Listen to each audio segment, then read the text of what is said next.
falando sobre aquilo que em Cristo eu posso, o que eu posso em Cristo. O que eu posso em Cristo. Para resumir para você, o apóstolo Paulo resume tudo isso dizendo o seguinte: tudo posso naquele que me fortalece. E a gente começou aqui já há 2 semanas atrás, fazendo uma confissão de fé, dizendo: olha, eu sou filho do Deus vivo, de um Deus que me ama, que é meu Pai, e nele eu posso todas as coisas. Eu tenho uma herança inesgotável, uma herança que é impossível de ser esgotada. Repita depois de mim: eu sou amado por Deus, Deus me ama profundamente, tremendamente, e em Cristo eu possuo uma herança incomensurável. É importante você entender que a sua herança em Cristo, ela é impossível de ser medida. Deus não dá a você uma herança por medida, essa herança ela é ilimitada. Jamais Deus dirá para você: meu filho, pede menos porque você já gastou muito da sua herança. Você está me pedindo cura só para essa gripe, é melhor você poupar para tempos mais difíceis. Suporta essa gripezinha, é só uma gripe. Qual o problema? Guarda isso aí, porque a tua herança já foi muito gasta, está sobrando pouco, é bom você administrar isso. Você está me pedindo agora a solução para essa dívida de R$200, é melhor você deixar isso para tempos mais difíceis, porque você já gastou muito da sua herança. Não, Deus jamais dirá isso para você, nem nada parecido, porque em Cristo a sua herança nele é inesgotável, ela é incomensurável, não tem como você atingir nem 10% daquilo que Deus tem para você. Por mais que você use da sua herança, ela jamais se esgota. Por mais revelação e entendimento que você tenha a respeito da dimensão da sua herança, você nunca compreenderá a plenitude total daquilo que Deus tem para você. O apóstolo Paulo diz para nós que nem olhos viram, nem ouvidos ouviram, nem jamais entrou no coração humano aquilo que Deus tem guardado, reservado como herança para aqueles que o amam. A sua herança nele, ela é inesgotável. A sua posição tem que ser simplesmente uma posição de fé. Eu creio, ponto final. Deus me dá pela graça, eu recebo pela fé.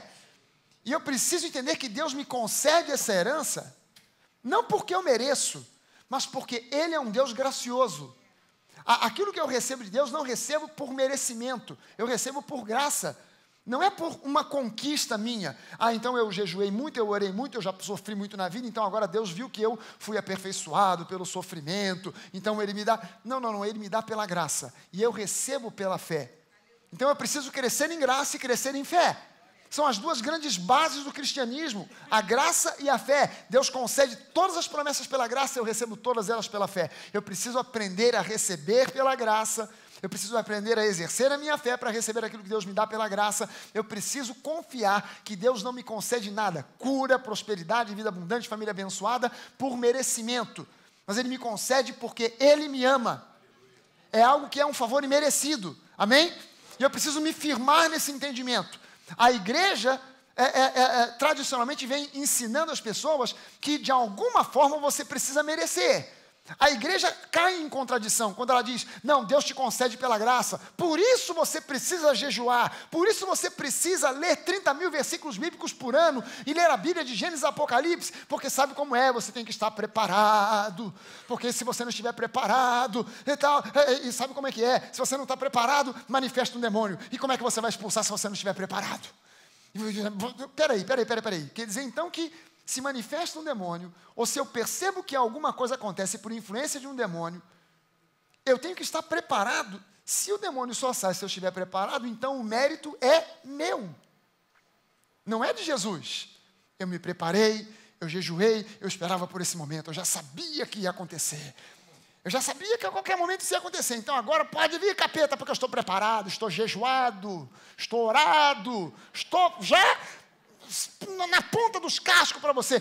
Mas se você não jejuou, se você não orou, a autoridade do nome de Jesus não depende do seu jejum, não depende da quantidade de livros da Bíblia que você já leu.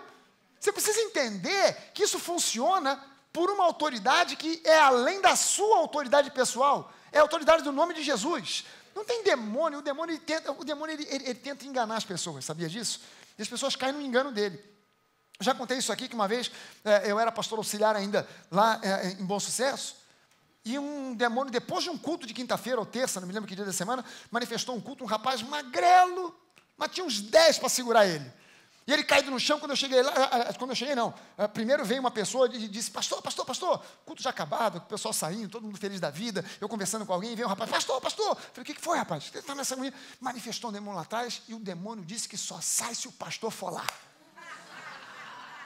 Eu falei, vocês acreditaram? Vocês são uns trouxas mesmo, vamos lá que eu vou resolver esse negócio. Cheguei lá num rapaz magrinho, que não, mas tinha 10 para segurar o sujeito. Aí se você, por que não sai? Não vou sair porque você, olha, eu estou de olho, eu estou sabendo o que você fez. Aí a pessoa o demônio não disse nada, ele disse, eu sei o que você fez no verão passado. Sabe o título do filme? Eu sei o que você fez no verão passado. A pessoa, rapaz, ele sabe, é melhor deixar quieto. Chama o pastor, eu não tenho autoridade para expulsar. Ele te enganou. Porque não é por uma questão de que você está preparado, porque você está muito santificado, porque você está jejuado ou sei lá o quê. É por causa do nome de Jesus. Amém? E quando você diz, demônio, para de palhaçada, pode sair. Foi o que eu fiz. Ele em um segundo saiu. A pessoa começa, não, realmente, cuidado que eu estou preparado. Traz a Bíblia, aí usa a Bíblia para dar paulada na cabeça do demônio. Sai, demônio. A pessoa depois fica com dor de cabeça, não sabe por quê. Não é biblada na cabeça, é a autoridade do nome de Jesus. Amém? Então, a gente está na dependência dele. Romanos 8, 16 e 17, na Bíblia, na linguagem de hoje, diz para nós, o Espírito de Deus se une com o nosso Espírito para afirmar que nós somos filhos de Deus. Amém, gente? Você pode ouvir a voz do Espírito Santo no seu coração te afirmando, você é um filho do Deus vivo. Amém? Nós somos os seus filhos e por isso recebemos as bênçãos que ele guarda para o seu povo e também receberemos com Cristo aquilo que Deus tem guardado para ele. Porque nós somos co-herdeiros com Cristo, ok? Porque se tomamos parte nos sofrimentos de Cristo, também tomaremos parte na sua glória. E na semana passada eu gastei um tempo, e na retrasada também, explicando para você aqui essa frase, se tomarmos parte nos sofrimentos de Cristo, porque esse é o nó dessa passagem bíblica. Porque as pessoas começam a ensinar para você, não, se você está passando por necessidade, fome e miséria, desgraça, doença, e a família sendo destruída, você está participando dos sofrimentos de Cristo, daqui a pouco vem coisa boa por aí. Mas entenda só o seguinte, é impossível hoje você participar hoje dos sofrimentos de Cristo, a não ser pela fé. Porque hoje que eu saiba, Jesus não está sofrendo nada. Ele está sentado diante de Deus Pai em glória. Como é que eu posso participar do sofrimento de alguém que não está sofrendo? É impossível. Eu só posso participar dos sofrimentos de Cristo pela fé. Quando eu me identifico com Ele e eu entendo que com Ele eu sofri. Com Ele eu fui crucificado, com Ele eu fui sepultado, mas com Ele eu ressuscitei. Quando Ele ascendeu aos céus, a Bíblia diz que eu ascendi com Ele, e que Ele se assentou em lugares celestiais, e que nós estamos assentados com Ele em lugares celestiais. Então eu só posso participar dos sofrimentos de Cristo hoje, me identificando com Ele pela fé. Quando esse truque diabólico cai na cabeça do povo de Deus, eu estou passando por essa enfermidade, eu estou participando dos sofrimentos de Cristo, eu estou passando por esse problema na minha família, são os sofrimentos de Cristo, eu estou passando por essa falência, são os sofrimentos de Cristo. Não, isso é ataque do diabo. E você tem que parar de dar crédito e bola para o diabo. A igreja dá bola demais, enche demais a bola do inferno. E eu preciso entender que eu preciso conhecer as realidades da nova criatura, quem eu sou em Cristo, o que eu posso em Cristo, o que eu possuo em Cristo, e fazer disso uma confissão de fé constante.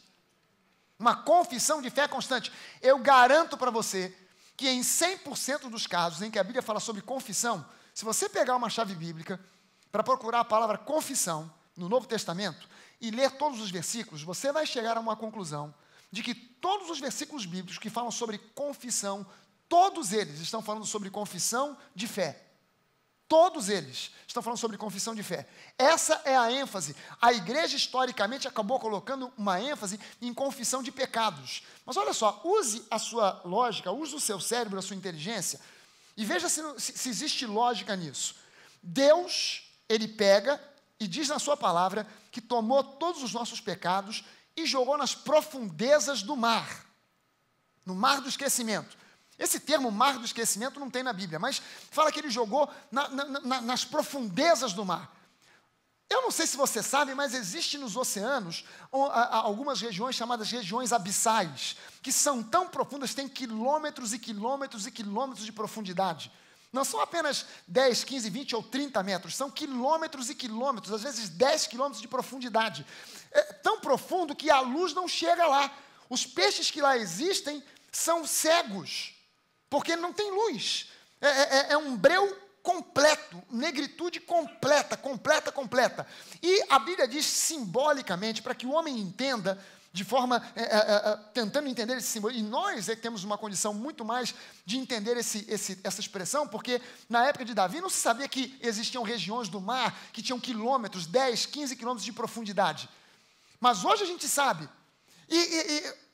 Quando a Bíblia diz que Deus joga os nossos pecados nessa profundidade, ela quer dizer que Ele não se lembra mais daquilo que você fez de errado, porque Jesus já lavou você com o seu sangue e te perdoou pleno e completamente.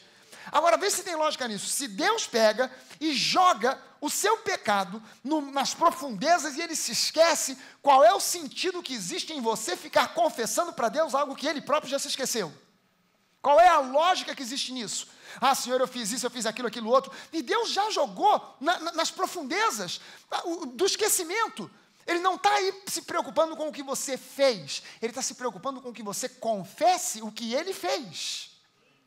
Quando o apóstolo João fala, por exemplo, em 1 João, que se nós confessarmos os nossos pecados, Ele é fiel para nos perdoar, você precisa entender que essa palavra, confessar, no grego, é homologeu. E homologeu significa dizer a mesma coisa. E no contexto bíblico significa dizer a mesma coisa que Deus diz. Homologeu, dizer a mesma coisa que Deus diz. O que significa isso?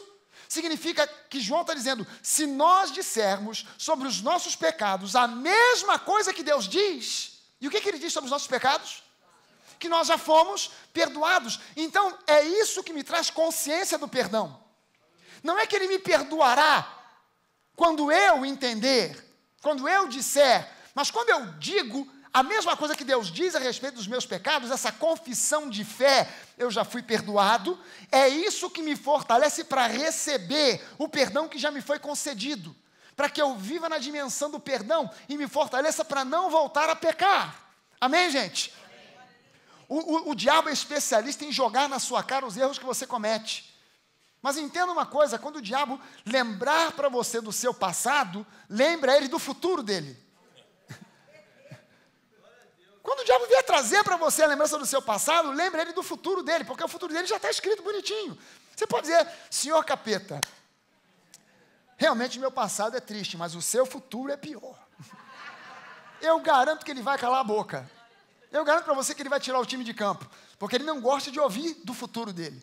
Senhor capeta, eu não sou cigano, eu não sou leitor de bola de cristal, mas eu sei do seu futuro. O senhor já ouviu falar do lago de fogo e enxofre? Rapidinho ele vai fazer, e vai sair fora. Não vai ficar te perturbando. Você precisa se firmar naquilo que Deus diz a seu respeito, quem você é, o que você possui, o que você pode. Amém? O que eu possuo em Cristo? O que eu possuo em Cristo? Algumas coisas que a gente já viu aqui. Em Cristo eu possuo favor. Diga isso, eu sou favorecido de Deus. Diga, onde eu chego, a bênção chega junto. Bondade e misericórdia me seguirão todos os dias da minha vida.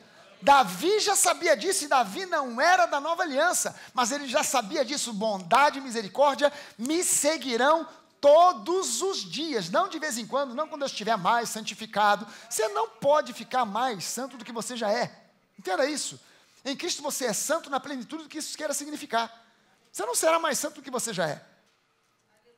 Tem gente que pensa, não, quando eu chegar no céu, aí sim eu serei santo de verdade. Não, você já é santo na plenitude do que isso significa, porque você foi separado para Deus, você pertence a Ele. Você já foi separado das trevas, e é impossível ser mais santo do que você já é. Você está num processo chamado santificação, que não é se tornar mais santo, é simplesmente aprender como pensa, como fala, como age um santo, que você já é. Amém? Você não nasceu sabendo, pelo contrário. Você talvez tenha nascido de novo, já tendo sido treinado durante muito tempo a agir, pensar, falar como um pecador. Agora você precisa ser reprogramado para agir, pensar e falar como um santo. Mas santo você já é. Amém? Pastor, não é uma questão de experiência, porque eu estou há 35 anos no Evangelho, estou fazendo bodas de sei lá o quê, com Jesus. 35 anos é boda de quê? Sei lá. Estou fazendo bodas de ouro com Jesus, aleluia. Então agora eu sou santo. Não, se você nasceu de novo há 30 segundos atrás, durante o louvor, você tem o mesmo nível de santidade que o outro que tem 30 anos de evangelho. Você já é santo. Você já foi separado para Ele. E você tem que andar na luz da confiança dessa palavra, para que você tenha força, seja fortalecido contra todas as tentações do inimigo. Amém? Aleluia. Em Cristo eu possuo favor. Segunda coisa, em Cristo eu possuo vida abundante. Diga isso, em Cristo. Eu possuo vida abundante. A natureza do próprio Deus, Zoe, habita em mim e em você. Quem é templo do Espírito Santo aqui, diga amém. Se você é templo, é casa, habitação do Espírito Santo, é porque a natureza dele, do próprio Deus, que é o Espírito Santo, habita em você. O Espírito Santo, ele carrega em si a natureza do próprio Deus, porque ele próprio é Deus. Se ele habita em você, é porque a natureza antiga, pecaminosa e diabólica foi removida, você nasceu de novo e ele colocou a natureza dele em você. Então você hoje, em Cristo, você possui vida abundante. Nada pode remover isso de você. Amém? Terceira coisa, a gente viu aqui que em Cristo eu possuo saúde divina. Em Cristo eu possuo saúde divina. Não há enfermidade que possa vencer a saúde que Deus dá a você. É verdade, o diabo pode lançar sintomas aqui, ali, acolá, mas a vida que há em você, Zoe, é mais forte do que bios. Bios pode ser afetado por vírus e bactérias. Zoe não pode ser afetado por vírus ou bactéria. Bios pode vir com algum defeito no código genético. Zoe não tem defeito no código genético. Você tem a natureza do próprio Deus em você. E Zoe afeta bios. Bios não afeta Zoe.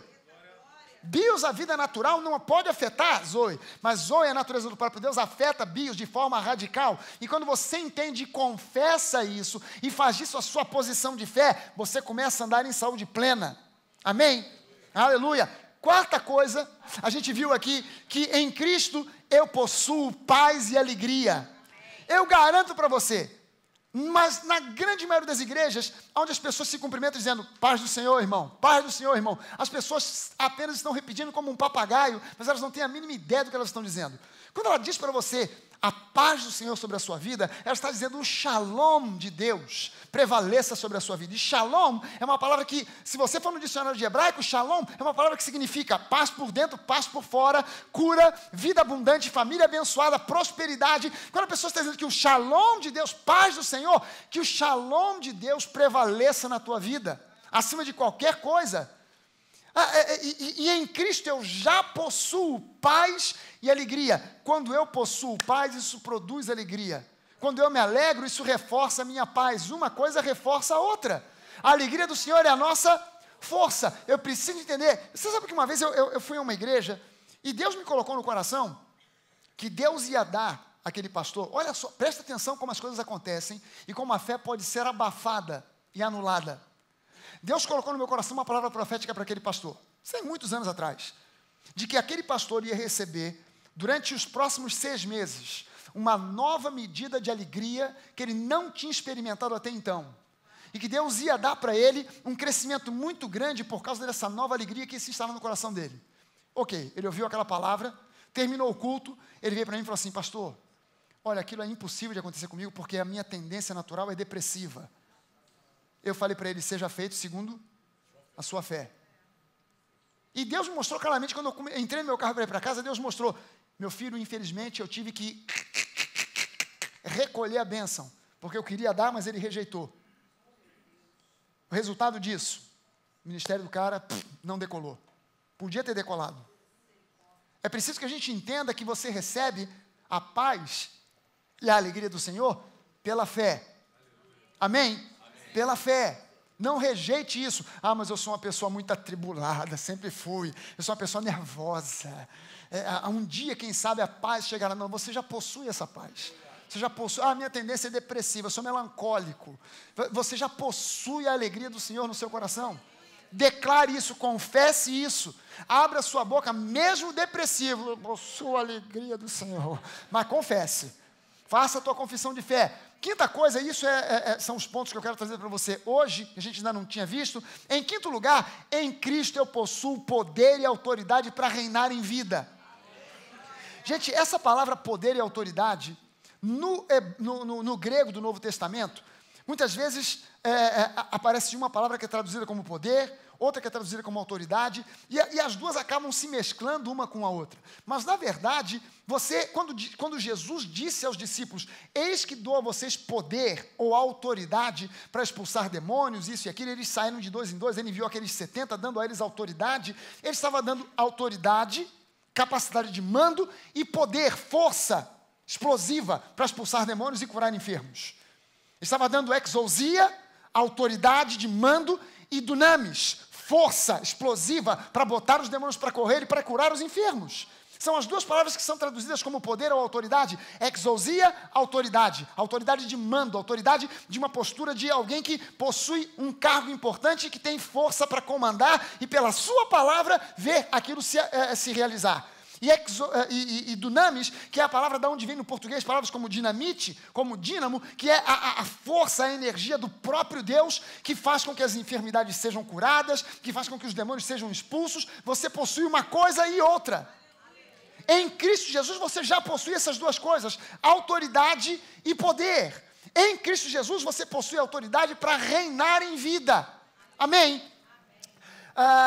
Romanos capítulo 5, versículo 17, diz para nós assim, se pela ofensa de um e por meio de um só, falando a respeito de Adão, reinou a morte, thanatos, é a palavra grega que está traduzida ali como morte, que fala não simplesmente de uma morte física, mas de morte espiritual.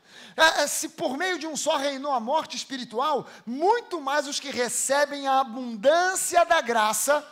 Deus não deu para você uma medida pequena de graça, Ele deu abundância de graça sobre a sua vida.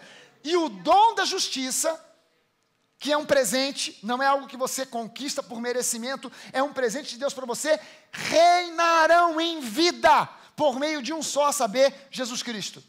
Esse mesmo versículo na linguagem de hoje, olha só como é que diz, ele fica um pouco mais comprido, mas ele diz assim, é verdade que por causa de um só homem, e por meio do seu pecado, a morte começou a dominar a raça humana. Mas o resultado do que foi feito por um só homem, Jesus Cristo, é muito maior. A igreja não raciocina assim. A igreja raciocina, ou pelo menos age na prática, como que se aquilo que Adão fez fosse muito maior do que aquilo que Jesus fez. E eu posso concluir isso porque, observando, eu vejo que as pessoas colocam muito mais ênfase no pecado do que no perdão. Então, o que Jesus fez não é nada perto do que Adão fez. O estrago de Adão é gigantesco. O trabalho de Jesus é uma coisinha. Não, é o contrário. O que Adão fez é tremendo, mas o que Jesus realizou é 30 milhões, bilhões, quaquilhões de vezes maior do que aquilo que Adão possa ter feito. Então, é preciso entender que, e a todos aqueles que Deus aceita e que recebem como presente a sua imensa graça, reinarão nessa nova vida por meio de Cristo. Não é que você vai reinar um dia quando chegar no céu. O tempo de você reinar já começou. Chega de sofrimento à toa. Chega de lutas que não acabam. Chega de problemas que não se resolvem nunca. Gente, é normal ter problemas? É. Mas a pessoa, pastor, a pessoa que realmente nasceu de novo, que está em Cristo mesmo ali, com raízes profundas, tem problema? Tem. Não é um mar de rosas, pastor. Não. No mundo, vocês vão passar por aflições. Mas tenham bom ânimo. Ou seja, o que Jesus está dizendo? É normal ter problema? É. O que não é normal é um problema que nunca resolve. E passa 1, 2, 10, 15, 20 anos e o problema continua lá. Não, isso é inaceitável. Se você está em Cristo, Deus tem para você solução para os seus problemas. Amém? As lutas vêm, mas o diabo já é um derrotado. As lutas vêm, mas você é mais que vencedor. Mas você precisa se posicionar em fé. Apocalipse 5, do versículo 8 até o versículo 10, diz assim, e quando tomou o livro, os 4 seres viventes e os 24 anciãos prostraram-se diante do Cordeiro, tendo cada um deles uma harpa e taças de ouro cheias de incenso, que são as orações dos santos. E entoavam um novo cântico, dizendo, digno és de tomar o livro e de abrir-lhe os selos, porque foste morto e com o teu sangue compraste para Deus os que procedem de toda tribo, língua, povo e nação. E para o nosso Deus os constituíste reino e sacerdotes, e reinarão sobre a terra. Meu irmão, eu puxei do versículo 8 para você que pudesse... Na verdade, o versículo foco para mim era o versículo 10. Mas eu puxei do versículo 8 para que você entendesse que esse texto está falando sobre a igreja, sobre os santos, sobre você e eu. Não importa aqui, nesse momento, a gente interpretar quem são os 4 seres viventes, os 24 anciãos, e selos, isso e aquilo. O que interessa é que a Bíblia diz que há um cântico novo sendo cantado no céu, que diz que nós reinaremos, que Deus nos constituiu como reis e sacerdotes. Isso é uma novidade completa da nova aliança, porque na antiga aliança, o sujeito ou era rei ou era sacerdote. Ele não podia ser as duas coisas ao mesmo tempo. Se ele nasceu na tribo de Levi, então ele estava destinado a ser sacerdote. Se ele nasceu na tribo de Judá, ele poderia vir a ser rei. Mas jamais alguém nascido da tribo de Judá se tornava um sacerdote, ou alguém nascido na tribo de Levi se tornava rei. Mas na nova aliança, nós somos reis e sacerdotes. E nós fomos então chamados para reinar em vida e para ministrar a palavra do nosso Deus para esse mundo perdido. Amém? Você é o mensageiro da graça e da fé que Deus tem para usar, para que outras vidas sejam edificadas, para que outras vidas sejam transformadas. Amém? Então você foi chamado para reinar em vida, não quando você chegar no céu, mas hoje já é o tempo de você começar a reinar. Como é que você conquista isso? Você conquista isso não por esforço, você conquista isso pela fé. Você crê, você declara. Você crê, você declara. Você crê, você declara. Nós cremos, por isso nós falamos. Nós precisamos falar, declarar a nossa fé. Deuteronômio 15, versículo 6 diz assim: pois o Senhor, teu Deus, te abençoará como te tem dito. Assim emprestarás a muitas nações, mas não tomarás empréstimos. E dominarás muitas nações, porém elas não te dominarão. Eu coloquei aqui um asterisco nesse verbo dominar, porque dominar aqui não dá talvez o entendimento pleno, mas essa palavra dominar que aparece ali, conjugado no verbo dominar, dominarás, dominarão, vem do hebraico machal. E machal no hebraico significa dominar, reinar, governar, ter poder. O que Deus está dizendo para nós ali naquele versículo de Deuteronômio? Que nós agora não ficaremos mais pedindo emprestado, mas nós emprestaremos, nós não seremos dominados, mas dominaremos, governaremos, reinaremos em vida. Se isso foi promessa para a antiga aliança, muito mais isso é válido para você e para mim hoje que somos da nova aliança. Amém? Você ainda está lembrado que nós somos crentes da nova aliança? Amém? Que a antiga aliança, ela caducou, que o Antigo Testamento não tem doutrina para nós, que nós somos gente da nova aliança, a nossa praia é a nova aliança, é o Novo Testamento e em especial as epístolas, que nas epístolas é onde nós encontramos quem nós somos em Cristo, que nós possuímos em Cristo, que nós podemos em Cristo, a revelação genuína de quem Deus é, de que Deus é amor, que Ele não é um Deus raivoso, que Ele não é um Deus vingativo, mas que Ele agora se revelou a nós em Cristo, que antes pela lei, se manifestando através da lei, se relacionando com o homem através da lei, a impressão que se tinha a respeito de Deus era outra. Porque Deus se relacionava com o homem através da lei. Então a impressão que dava é que Deus era um Deus cruel, que Deus era um Deus duro, mas não é Deus que era cruel ou duro, a lei é que era cruel e dura. Não Deus. Deus sempre foi amor. Deus não muda, Ele é o mesmo ontem, hoje e sempre. Aí o apóstolo João define para nós, na nova aliança, de que Deus é amor, então Ele sempre foi amor. Mas a lei é dura, a lei não tem conversa. Cumpriu a lei, tudo certo. Não cumpriu, pumba, paga as penas da lei. Na nova aliança, a lei foi cumprida por Jesus. Plenamente cumprida por Jesus. E agora, sem a lei, Deus se manifestou como Ele realmente é. Deus é amor. Ele te ama. Amém? E a vontade, o desejo dEle é te abençoar sempre. Sempre. Pastor, será que eu estou pronto para receber as bênçãos? Tá. Te digo mais, não está pronto para receber as bênçãos. Você está pronto para receber as bênçãos? Não te preocupa, Deus te ama. Amém? E Ele tem dado a você esse poder, essa autoridade para reinar em vida.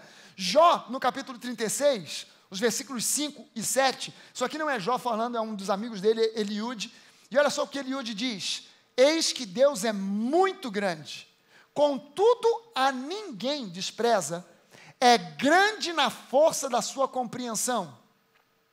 Dos justos não tira os olhos. Gente, isso aqui é um recado para nós. Porque na antiga aliança não tinha ninguém justo. Mas nós em Cristo fomos justificados. Nós somos hoje justiça de Deus. Então ele diz aqui, dos justos não tira os olhos, antes com os reis, no trono os assenta para sempre, e são exaltados. Isso aqui já era uma realidade compreendida e entendida na nova aliança, na antiga aliança. Muito mais você e eu que somos gente da nova aliança, precisamos compreender quem nós somos em Cristo. É por isso que às vezes eu fico aqui tão preocupado com o que você anda ouvindo por aí. Porque quando você ouve certas pregações, certos pregadores, é uma complicação, porque você ouve a tendência da sua carne, a sua carne é uma desgraça. A tendência da sua carne é cair para o lado da lei. Então você ouve o pastor Fragalho, o pastor Bené, o pastor João, o pastor Amácia, a pastora Denise, os pastores da Nova pregando para você sobre graça e fé, graça e fé, graça e fé, 10 mensagens seguidas. Na 11ª você liga a televisão e escuta aquele pastor, prega aquela mensagem abençoada de que Deus está com a marreta na mão, mirando na sua cabeça, porque você fez isso e aquilo. Aquelas 10 que você ouviu, parece que elas vão para o ralo. E você ouve e fala, é isso mesmo, agora revelou, falou, Deus falou. É verdade. Meu Pai, como é que eu não percebi isso antes? É a marreta do Senhor, aleluia. Bem que eu desconfiava, eu estou todo errado mesmo, meu Pai. Você precisa tomar cuidado com o que você ouve, porque a fé vem pelo, mas a incredulidade também. A fé vem pelo ouvir, mas a incredulidade também vem pelo ouvir. E você precisa ouvir aquilo que te edifica em graça e em fé. Qualquer coisa que passa disso vem do maligno. E eu não fui chamado para ser a orelha do capeta. Eu não tenho tempo para perder ouvindo mensagem que ao invés de me edificar, me bota para baixo. Amém, gente? Aleluia. O que eu possuo em Cristo? Em 6º lugar, em Cristo eu possuo tudo o que eu necessito. Tudo o que eu necessito, eu já possuo. É por isso, gente, que... dá uma olhada nesses versículos aqui que eu quero mostrar para você. Filipenses 4,19 diz assim, e o meu Deus, segundo a sua riqueza em glória, há de suprir em Cristo Jesus cada uma das vossas necessidades. Cada uma delas. Isso é uma promessa. E o meu Deus, segundo a sua riqueza em glória, não de acordo com o dólar, com a crise do país, ou com a prosperidade do país, do governo, com o sistema que está vigorando. Não. De acordo com a sua riqueza em glória, Ele há de suprir em Cristo Jesus cada uma das vossas necessidades, das suas necessidades. Dá uma olhada nisso aqui. Filipenses 4,19, na linguagem de hoje. Diz assim, e o meu Deus, de acordo com as gloriosas riquezas que Ele tem para oferecer por meio de Cristo Jesus, lhes dará tudo o que vocês precisam. É uma questão de posicionamento. Quando eu me posiciono em graça, no que depende de Deus, já está tudo resolvido. Eu preciso me posicionar em fé. Eu preciso me posicionar no conhecimento da palavra, no entendimento da palavra. Aleluia. Mateus 6, nos versículos 7 e 8. Jesus diz o seguinte, e orando, olha o conselho de Jesus para você, para nós. E orando, não useis de vãs repetições. Grava isso por um segundo, que eu vou comentar sobre isso aqui daqui a pouco.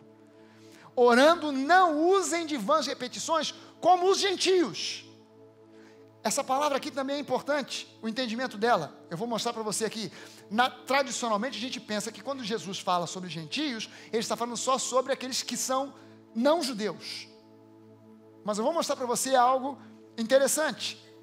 Não useis de vãs repetições, como fazem os gentios, porque presumem que pelo seu muito falar, serão ouvidos.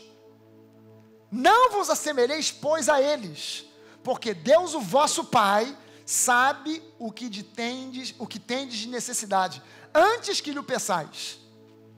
E é uma verdade, porque 2 Coríntios capítulo 8, versículo 9, diz para nós que vocês conhecem a graça. Quem conhece aqui a graça do Senhor Jesus?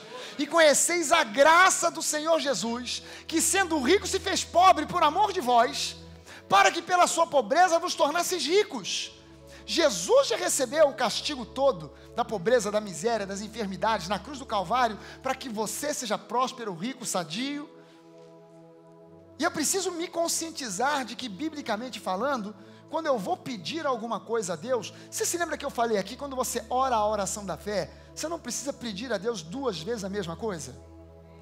Porque quando você pede 2 vezes a mesma coisa, você cai naquilo que Jesus disse, não useis de vãs repetições. Caramba, se eu pedir uma vez e creio que Deus ouviu e Ele é fiel, eu não preciso pedir uma segunda, porque Ele já ouviu. Isso se chama exercitar radicalmente a sua fé. Mas quando eu não tenho fé, eu peço 1, 2, 3, 30 mil vezes a mesma coisa. Não, eu peço uma vez e agradeço 30 milhões de vezes até a bênção se manifestar. Eu não preciso pedir de novo, eu agradeço. E o princípio é válido porque lá em Marcos 11, quando Jesus ensina a orar, olha o que ele diz: e quando vocês orarem, pedindo alguma coisa, já peçam agradecendo, como se já tivessem recebido. Por quê? Porque aquilo que você precisa, Deus não vai produzir, já está produzido e em estoque para você. Não é o que você pede, Deus olha e fala assim, e vou ter que fazer, não tem por aqui. Não, já está produzido e feito. Já está produzido e feito, já te pertence. Então você pede hoje e amanhã você agradece, depois agradece, continua agradecendo e mantém firme a sua confissão de fé. E Deus vai trazer à existência aquilo que não existe através da sua fé. Amém? Olha só, Jesus mais uma vez diz lá em Mateus 6, agora no finalzinho do capítulo, versículos 31 a 33, ele diz: portanto, não vos inquieteis dizendo, que comeremos, que beberemos ou com o que nos vestiremos.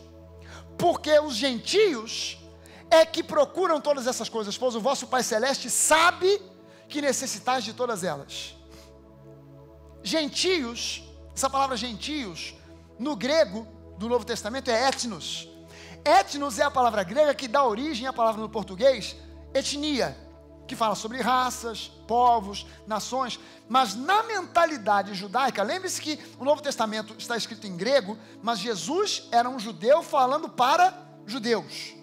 E na mentalidade do judeu, até hoje, a palavra etnos tem uma conotação de gentio ou de incrédulo. O judeu no dia de hoje chama você e a mim de goi. O que é goi? Não judeu, gentio.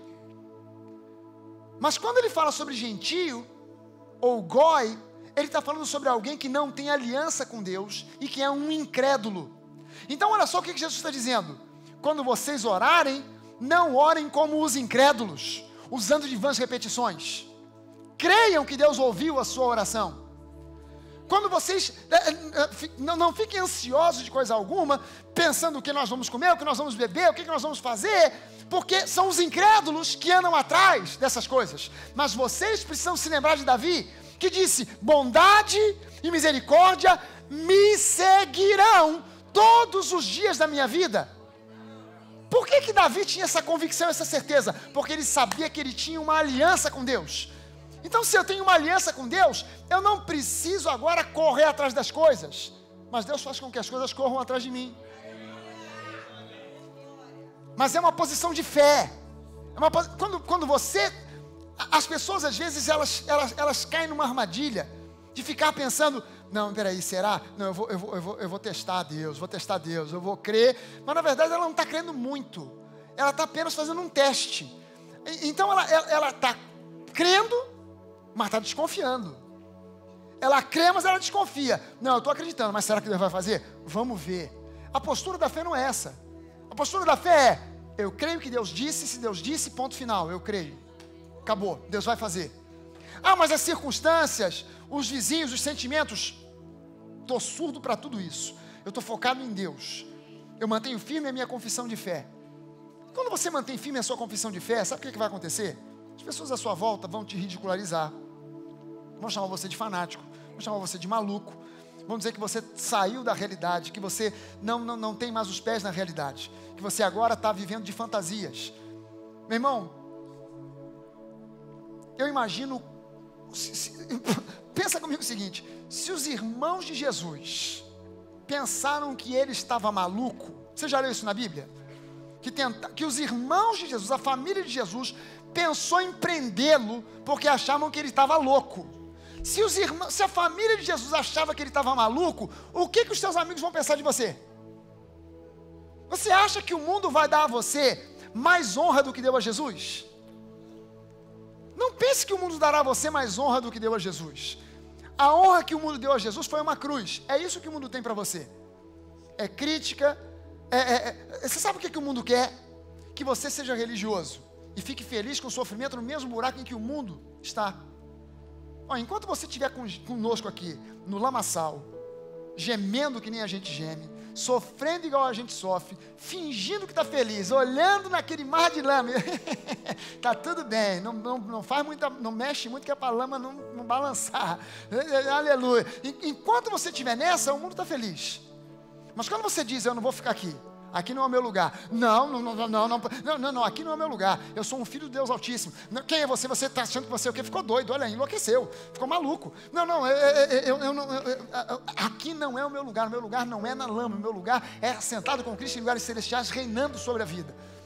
E eu não vou me conformar em ficar atolado em problemas que não se resolvem. Eu vou confessar, eu vou declarar, porque eu já orei, eu já pedi, Deus é fiel e Ele já está respondendo, Deus está operando. E eu entro no descanso. Eu tomo uma decisão de sair do estresse, de sair da ansiedade e entrar no descanso. Lá em Hebreus, o escritor aos Hebreus alerta dizendo que nós não podemos, que nós temos que estar alertas para não cair no mesmo erro do povo de Israel, que viu Deus fazer milagre após milagre, mas não misturou fé com aquilo que eles ouviram. Não foi uma questão do que eles viram, eles não misturaram fé com aquilo que eles ouviram. Você está me ouvindo pregar? Você tem que pegar a sua fé, misturar com isso, fazer uma massa e colocar no seu coração e saber que essa massa vai produzir fruto na sua vida. Você precisa crer, porque Deus é a seu favor. O teu milagre está te esperando ali na esquina. Não desista antes da hora. Não desista antes da hora. Tem um milagre esperando por você. A vida é feita de fases e períodos. Eu garanto para você que o final desse período da sua vida não é o final da sua vida. O final do período que você está passando hoje é um final glorioso. O final desse período não será um final de desgraça, de tristeza, e você diz, bem, então agora vamos esperar pelo próximo período, quem sabe o próximo período será melhor. Com certeza o próximo período será melhor, mas o desfecho desse período que você vive hoje será um desfecho de vitória, em nome de Jesus. Você precisa se posicionar em fé. Irmão, lembre-se disso, não está escrito na Bíblia, alguém me disse isso, eu achei uma frase muito legal. E botei lá na minha Bíblia, num cantinho. O diabo, ele quer vir na sua história para botar um ponto final. Mas aonde o diabo põe um ponto final, Deus apaga e põe uma vírgula. Pode parecer que já era, mas para Deus só acaba quando Ele diz. Amém? Vamos ficar de pé, vamos orar. Seja exaltado, Senhor. Seja engrandecido, Deus. Meu irmão, se você está passando por dias de aflição, por um período de lutas, eu quero orar por você agora. Coloque a sua mão no seu coração e no nome de Jesus eu quero declarar aqui pela fé que o Espírito Santo que habita em você, que está sobre você, Ele é por você, e que não há nada que apague o amor de Deus sobre a sua vida.